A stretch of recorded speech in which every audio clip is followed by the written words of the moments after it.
నమస్కారం, ఘంటారావానికి స్వాగతం. ముందుగా ప్రధాన అంశాలు. కూటమి పాలనలో పరుగులు పెడుతున్న పోలవరం. 9 నెలల్లోనే 6% నిర్మాణ పనులు పూర్తి.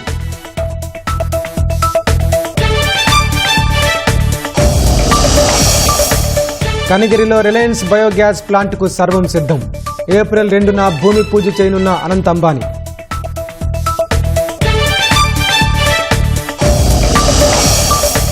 ఉచిత విద్యుత్తో చేనేత కుటుంబాల్లో కొత్త వెలుగులు. ఆర్థిక భారం తగ్గుతుందని నేతన్నల హర్షం.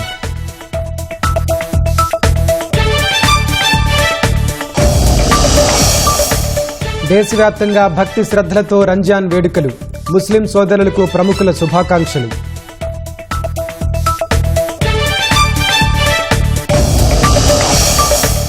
అణు ఒప్పందంపై అమెరికాతో ప్రత్యక్షంగా మాట్లాడడం.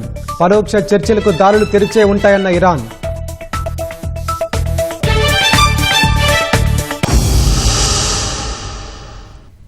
పోలవరం ప్రాజెక్టు నిర్మాణం కూటమి ప్రభుత్వం వచ్చాక పరుగులు పెడుతోంది. సవాళ్లను దాటుకుని ముందడుగేస్తోంది. 9 నెలల కాలంలోనే ప్రాజెక్టు మొత్తం మీద 6.11% పనులు జరిగాయి. జగన్ హయాంలో 5 ఏళ్లలో మాత్రం 11.58% పనులు మాత్రమే చేశారు. కూటమి ప్రభుత్వంలో 9 నెలల్లోనే అందులో సగం పనులు పూర్తి చేసింది. ప్రధాన డ్యాంలో 3.80% భూసేకరణ, పునరావాసానికి సంబంధించి 2.56% మేర పురోగతి కనిపిస్తోంది.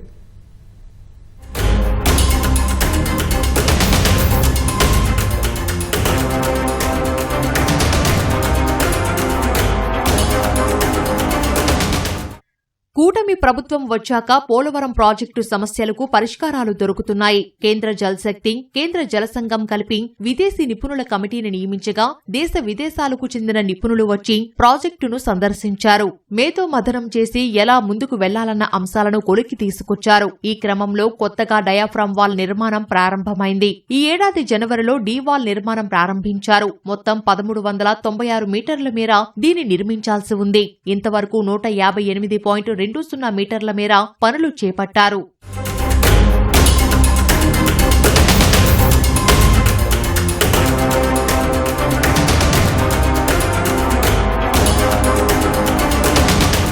పోలవరంలో ఎగువ, దిగువ కాపర్ డ్యాంలు నిర్మించినా వాటి సీపేజీ వల్ల ప్రధాన డ్యాం ప్రాంతంలో నీరు నిండిపోతోంది. ఈ సమస్యతో పనులు చేయడం సవాల్గా మారింది. వర్షాలకు ముందు ఏప్రిల్, మే, జూన్ వరకు పనులు వేగంగా చేసేందుకు ఆస్కారం ఉంటుంది.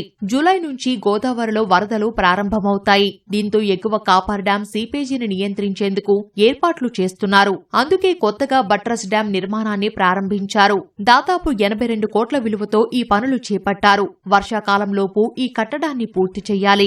బట్రస్ డ్యాం నిర్మిస్తే ఎగువ కాపర్ డ్యాం పునాదుల నుంచి వచ్చే సీపేజీని నియంత్రించొచ్చనేది వ్యూహం. డయాఫ్రామ్ వాల్ నిర్మాణానికి సీపేజీ జలాలు ఆటంకం కలగకుండా ప్లాట్ఫామ్ నిర్మిస్తున్నారు. ఆ ప్లాట్ఫామ్ పై మిషనరీ ఉంచి పనులను కొనసాగిస్తారు. వరదల సమయంలోనూ పనులు కొనసాగిస్తూ ఈ ఏడాది డిసెంబరు నాటికి డయాఫ్రామ్ వాల్ పూర్తి చేయాలనేది లక్ష్యంగా పెట్టుకున్నారు.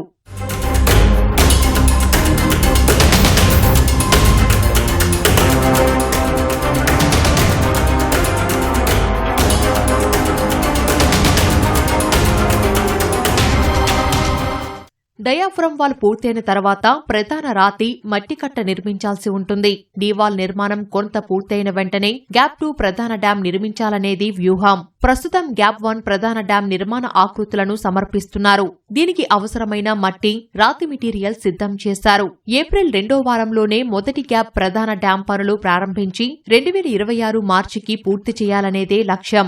గ్యాప్ 2 ప్రధాన డ్యాం నిర్మాణం డీవాల్ నిర్మాణంపై ఆధారపడి ఉంది. ఇక్కడ ప్రధాన డ్యాం పనులు 2025 నవంబరు నుంచి ప్రారంభించడానికి సిద్ధమవుతున్నారు.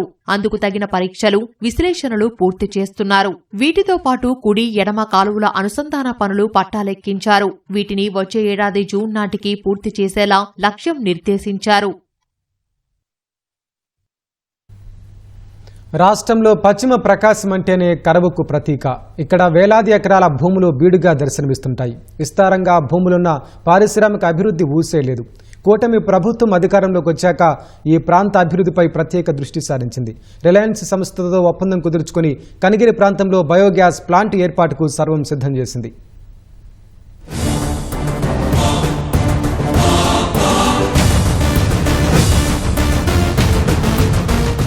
కూటమి ప్రభుత్వం అధికారంలోకి వచ్చాక రాష్ట్రంలో పరిశ్రమల ఏర్పాటుపై ప్రత్యేక దృష్టి సారించింది. ఆ దిశగా వెనుకబడిన ప్రకాశం జిల్లా నుంచే తొలి అడుగు వేసింది. ప్రభుత్వ చర్యలతో పశ్చిమ ప్రకాశంలో దిగ్గజ సంస్థ రిలయన్స్ పెట్టుబడులకు ముందుకొచ్చింది. కనిగిరి నియోజకవర్గం పెద్దచెర్లోపల్లి మండలం దివాకరపురం ప్రాంతంలో 475 ఎకరాల్లో సుమారు 140 కోట్లతో బయోగ్యాస్ ప్లాంట్ను ఏర్పాటు చేయనుంది. ప్లాంట్ ఏర్పాటులో భాగంగా అందుకు అవసరమైన ముడిసరుకు స్థానిక భూముల నుంచి సేకరించే అవకాశం ఉంది.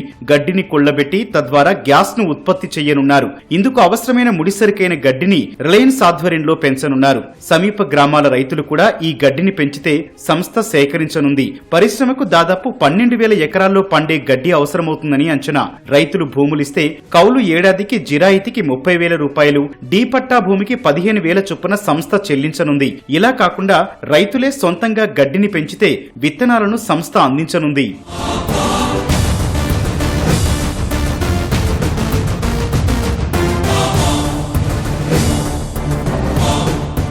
బీడుగా ఉన్న వేలాది ఎకరాలు ప్లాంట్ రాకతో సాగులోకొచ్చే అవకాశం ఉందని కనిగిరి ఎమ్మెల్యే ముక్కు ఉగ్ర నరసింహారెడ్డి తెలిపారు. ముడిసరుకు లభ్యతను బట్టి ప్లాంటును విస్తరిస్తారని, కాలుష్యం లేని పరిశ్రమగా సిబిజీ ప్లాంట్ అవతరిస్తుందని వివరించారు.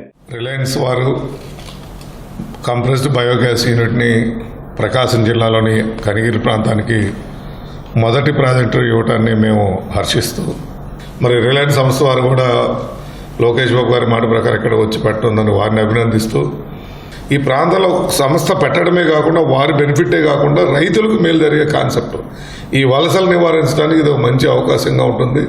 అదేవిధంగా ఇది పర్యావరణం నుంచి జీరో, ఇది డేంజరస్ హ్యాజార్డ్స్ అన్నమాట, ఎటువంటి ఇబ్బంది లేని పరిస్థితి. కాబట్టి దీన్ని 6 మండలాల్లో కూడా పెట్టించి ఈ ఆంధ్రప్రదేశ్లో పెట్టి 500 కంపెనీలతో పాటు ముఖ్యంగా ఈ కనిగిరి ప్రాంతంలో 6 పెట్టిస్తారని చెప్పేసి లోకేష్ బాబు గారు మాట ఇవ్వడం కూడా తెలియజేస్తారు. ఎన్నాళ్లు కరువు కాటకాలతో వర్షాధారమే దిక్కుగా ఉన్న ఈ ప్రాంతంతో ప్లాంట్ ఏర్పాటుతో ఉపాధితో పాటు ఆదాయము లభిస్తుందని రైతులు, యువత ఆనందం వ్యక్తం చేస్తున్నారు.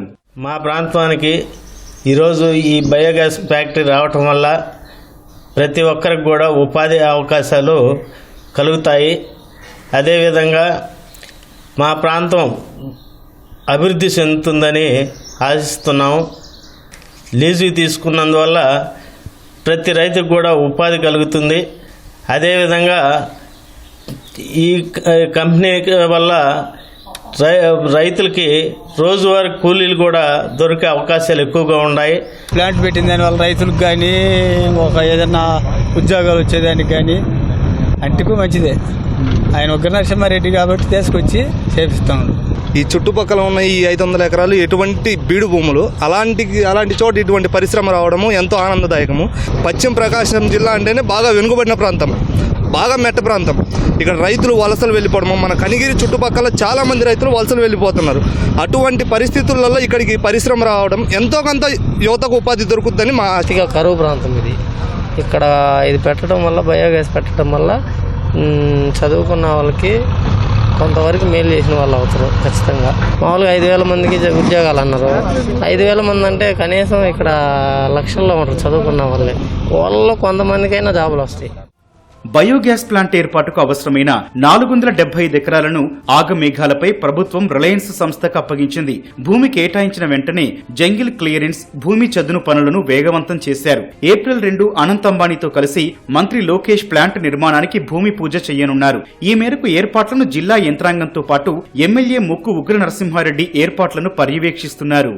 ఈ పరిశ్రమ ఏర్పాటై వేలాది మంది యువతకు ఉపాధితో పాటు ఖాళీగా ఉన్న వేలాది ఎకరాల భూమిలో గడ్డి పెంచుకొని ఆదాయ వనరులుగా మార్చుకునే అవకాశం ఉంటుంది. దీనివల్ల ఈ ప్రాంతం ఒక గుర్తింపు, గౌరవాన్ని కూడా పొందుతుందని ఈ ప్రాంత ప్రజలు ఆనందం వ్యక్తం చేస్తున్నారు. రాష్ట్ర ప్రభుత్వం, కూటమి ప్రభుత్వం ఏర్పడిన తర్వాత ప్రకాశం జిల్లాలో మొట్టమొదటి ఏర్పాటు అవుతున్న పరిశ్రమ ఇదిగా చెప్పుకోవచ్చు. అది కూడా భారీ పరిశ్రమ కావడం వల్ల ఈ ప్రాంత ప్రజలకు ఆనందానికి హద్దులు లేవు. కెమెరామెన్ శ్రీనివాస్తో రవికృష్ణ, ఈటీవీ న్యూస్, ప్రకాశం జిల్లా. క్వార్జ్ అక్రమ మైనింగ్ రవాణా నిబంధనలకు విరుద్ధంగా పేలుడు పదార్థాలను వినియోగించడంపై పొదలకూరు పోలీస్ స్టేషన్లో నమోదైన కేసుకు సంబంధించి విచారణకు హాజరు కావాలని మాజీ మంత్రి నెల్లూరు జిల్లా వైసీపీ అధ్యక్షుడు కాకాని గోవర్ధన్ రెడ్డికి పోలీసులు ఆదివారం నోటీసులు జారీ చేశారు. సోమవారం ఉదయం 11 గంటలకు నెల్లూరు రూరల్ డీఎస్పీ కార్యాలయానికి రావాలని అందులో పేర్కొన్నారు. నోటీసు ఇచ్చేందుకు ఆదివారం సాయంత్రం పొదలకూరు ఎస్ఐ హనీఫ్ నెల్లూరులోని మాజీ మంత్రి ఇంటికెళ్లగా ఎవరూ లేకపోవడంతో గోడకు నోటీసులు అంటించారు. మాజీ మంత్రి ఇంటిలో లేకపోవడంతో ఆయన పారిపోయారనే ప్రచారం జరిగింది. కాసేపటికే హైదరాబాద్లోని తన నివాసంలో కాకాని ఉగాది వేడుకలు చేసుకుంటున్న ఫోటోలను ఆయన కార్యాలయం సామాజిక మాధ్యమాలు పోస్టు చేసింది. కొందరు పోలీసులు ఇచ్చిన ముందస్తు సమాచారంతోనే ఆయన అందుబాటులో లేకుండా వెళ్లిపోయినట్లు సమాచారం.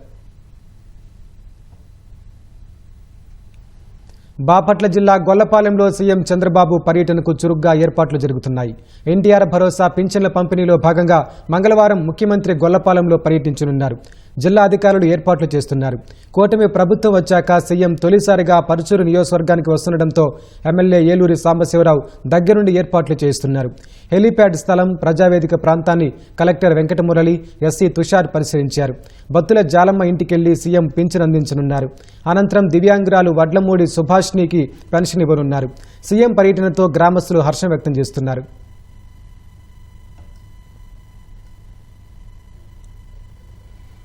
ఆర్థిక ఇబ్బందులతో సతమతమవుతున్న చేనేత కార్మికులకు కూటమి ప్రభుత్వం అందించిన తీపి కబురు వారి జీవితాల్లో కొత్త వెలుగులకు కారణం కాబోతోందన్న భావన వ్యక్తమవుతోంది.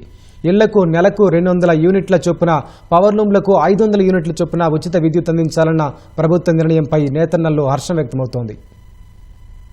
చేనేత వస్త్రాల తయారీని వృత్తిగా ఎంచుకున్న కుటుంబాలను ఆర్థికంగా ఆదుకునేలా ప్రభుత్వం విద్యుత్ రాయితీ ప్రకటించింది. ఈ నిర్ణయంతో రాష్ట్ర వ్యాప్తంగా 93,000 చేనేత కుటుంబాలకు లబ్ధి కలగనుంది. 10,534 పవర్లూమ్ యూనిట్లకు ప్రయోజనం చేకూరుతుందని అంచనా. ప్రభుత్వం అనుమతించిన విద్యుత్ కన్నా ఎక్కువ వినియోగించిన లబ్ధిదారులు రాయితీ మొత్తాన్ని కోల్పోకుండా ప్రత్యేక నిబంధన తీసుకొచ్చింది. దీని ప్రకారం చేనేత కుటుంబాలు 200 యూనిట్ల కంటే అదనంగా వినియోగించినట్లయితే 200 యూనిట్ల వరకు బిల్లును ప్రభుత్వమే భరిస్తుంది. అదనంగా వినియోగించిన యూనిట్లకు మాత్రం డిస్కంల టారిఫ్ మేరకు ఛార్జీలను వినియోగదారులే చెల్లించాలి. పవర్లూమ్స్ కు 500 యూనిట్లు దాటితే ఇదే నిబంధన వర్తిస్తుంది. కొత్త పథకం అమలు నిర్ణయానికి ప్రభుత్వం ఇటీవలే ఉత్తర్వులిచ్చింది.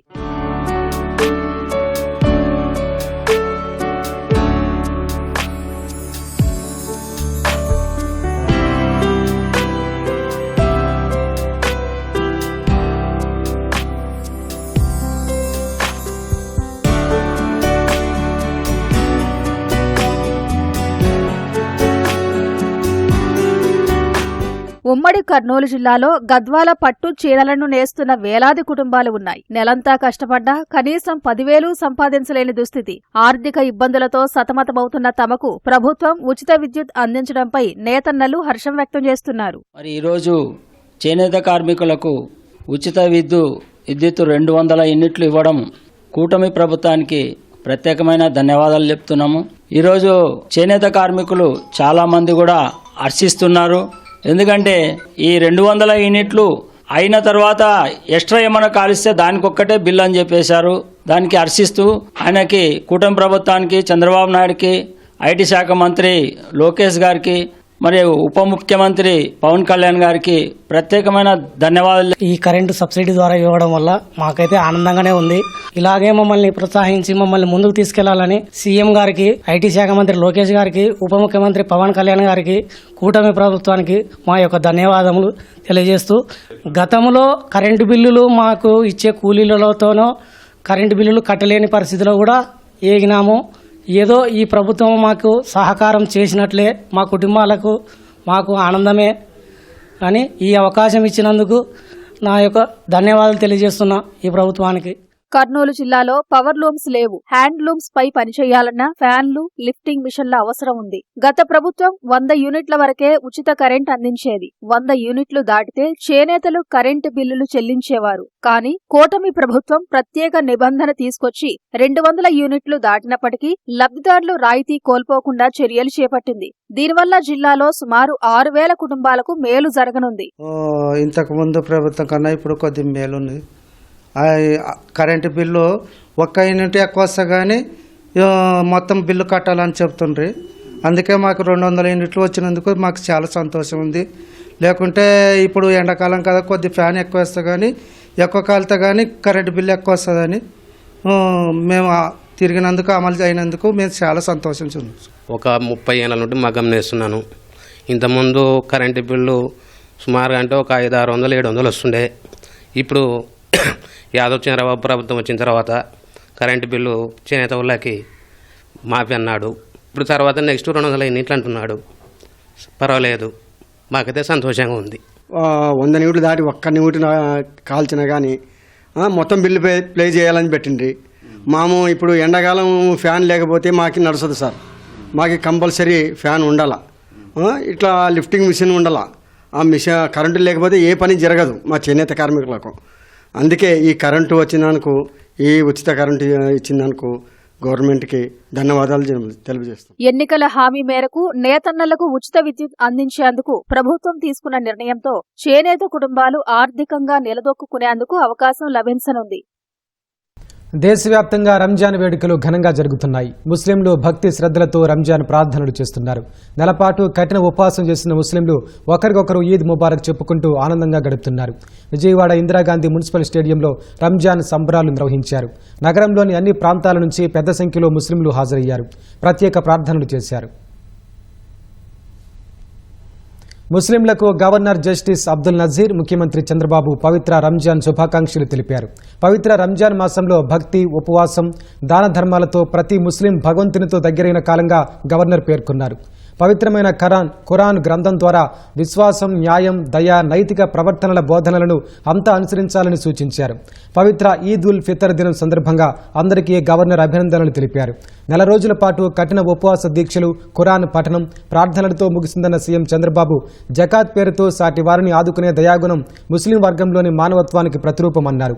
పేద కుటుంబాల సముద్ధరణకు రాష్ట్ర ప్రభుత్వం చేపడుతున్న కార్యక్రమాలు అల్లా దయ వల్ల విజయవంతం కావాలని కోరుకుంటూ అందరికీ పవిత్ర రంజాన్ శుభాకాంక్షలు తెలియజేస్తున్నట్టు చెప్పారు. టెలికాం కంపెనీ వడాఫోన్ ఐడియాలో వాటాను పెంచుకునేందుకు కేంద్ర ప్రభుత్వం అంగీకరించింది. దాదాపు 37,000 కోట్ల రూపాయల విలువైన షేర్లను కొనుగోలు చేయనుంది. విఐ బకాయి పడిన ఈ స్పెక్ట్రమ్ వేలం మొత్తాన్ని తన వాటాగా మార్చుకోనుంది. తద్వారా విఐలో ప్రభుత్వ వాటా 49% పెరగనుంది. ఈ విషయాన్ని రెగ్యులేటరీ ఫైలింగ్లో ప్రభుత్వం పేర్కొంది. అప్పుల ఊబిలో కూరుకుపోయిన వడాఫోన్ ఐడియాలో 22.6%తో ప్రభుత్వం అతిపెద్ద వాటాదారుగా ఉంది. అయితే సెప్టెంబర్ 2021 టెలికాం రంగ సంస్కరణలు, మద్దతు ప్యాకేజీకి అనుగుణంగా వేలం బకాయిలను ఈక్విటీ షేర్లుగా మార్చుకునేందుకు నిర్ణయించినట్లు టెలికాం మంత్రిత్వ శాఖ తాజా ఫైలింగ్లో పేర్కొంది. మయన్మార్లో రెండో అతిపెద్ద నగరమైన మాండలేలో ఆదివారం మధ్యాహ్నం మరోసారి భూమి కంపించింది. భూకంప లేఖినిపై దీని తీవ్రత 5.1గా నమోదైంది. 7.7 తీవ్రతతో శుక్రవారం సంభవించిన తొలి భూకంపం ధాటికే విలువెల్లాడిన నగరంలోని ప్రజలు కంటి మీద కునుకు లేకుండా గడుపుతుండగా మళ్లీ ప్రకంపనలు చోటు చేసుకుంటున్నాయి. పెద్ద ఎత్తున భవనాలు, మౌలిక సదుపాయాలు దెబ్బతిన్నాయి. భూ ఉపరితలానికి 10 కిలోమీటర్ల లోతులోనే భూకంపం కేంద్రాలు ఉన్నాయని అమెరికా భూ వైజ్ఞానిక సర్వే సంస్థ వెల్లడించింది. మృతుల సంఖ్య 10,000 దాటే అవకాశం ఉందని అంచనా వేసింది. ఇప్పటి వరకు 1,644 మందికి పైగా మృతులను గుర్తించారు. మాండలే వీధుల్లో మృతదేహాలు కుళ్లిపోతుండటంతో దుర్గంధం వెలువడుతోంది. మండు టెండల్లో ఉత్త చేతులతో చిన్న పారలతో శిథిలాలను తొలగిస్తూ ఎవరైనా ప్రాణాలతో ఉన్నారేమో తెలుసుకునేందుకు ప్రజలు ప్రయత్నిస్తున్నారు. సమయం గడిచిపోతున్న కొద్దీ అవకాశాలు సన్నగిల్లుతున్నాయి. శిథిలమైన రహదారులు, కూలిన వంతెనలు, అరకొరగా మిగిలిన సమాచార వ్యవస్థ, అంతర్యుద్ధం కారణంగా సహాయక చర్యలకు తీవ్ర విఘాతం కలుగుతోంది.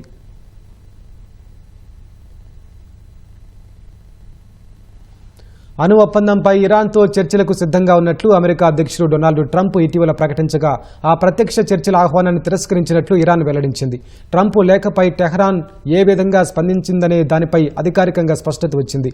రెండు పక్షాల మధ్య ప్రత్యక్ష చర్చల అవకాశాన్ని తిరస్కరించామని, అయితే పరోక్ష చర్చలకు దారులు తెరిచే ఉన్నాయని ఇరాన్ అధ్యక్షుడు పెజిష్కియాన్ తెలిపారు. ఇటీవల ఇరాన్ విదేశాంగ మంత్రి అబ్బాస్ అరాఘీ సైతం పరోక్ష చర్చలకు మార్గం తెరిచే ఉందని వ్యాఖ్యానించారు. తమ దేశం విషయంలో ప్రత్యర్థుల వైఖరిలో మార్పు రానంత వరకు ప్రత్యక్ష చర్చలకు అవకాశం లేదని తేల్చి చెప్పారు. అయితే ట్రంప్ పరోక్ష చర్చలకు అంగీకరిస్తారా అనే దానిపై స్పష్టత రావాల్సి ఉంది. ట్రంప్ మొదటి హయాంలో అమెరికా, ఇరాన్ మధ్య సంబంధాలు అంతంత మాత్రంగానే సాగాయి. ఆయన అధ్యక్షుడిగా ఉన్న సమయంలోనే 2018లో అణు ఒప్పందం నుంచి అమెరికా వైదొలిగింది. అప్పటి నుంచి అనేక ఏళ్లుగా పరోక్ష చర్చలు విఫలమయ్యాయి. ఇరాన్ అణ్వాయుధాలను అభివృద్ధి చేసుకోకుండా నిలువరించేందుకు అమెరికా ప్రయత్నాలు చేస్తోంది. ఈ క్రమంలోనే మరోసారి అణు ఒప్పందం కుదుర్చుకోవడానికి ట్రంప్ ఇటీవల సంసిద్ధత వ్యక్తం చేశారు.